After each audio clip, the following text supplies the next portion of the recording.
मी रमेश जावीर. टाकीचे घाव सोसल्याशिवाय देव पण येत नाही असं म्हणतात आणि ते खरं आहे.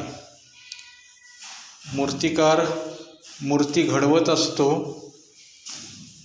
आणि देवालयात त्याची स्थापना केली जाते. मूर्तिकार मूर्ती घडवत असताना तो दगडाचा उपयोग करतो, तर कधी लाकडाचा उपयोग करतो, कधी मातीचा उपयोग करतो.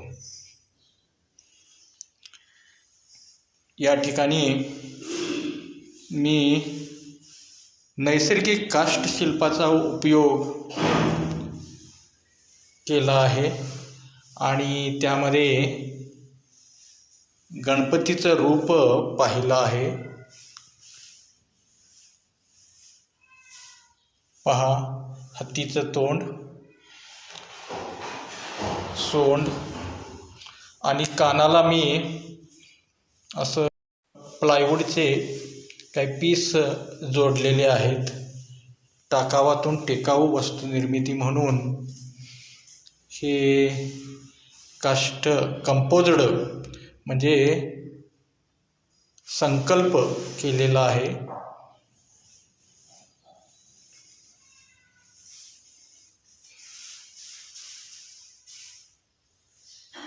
गजानना श्री गणराया.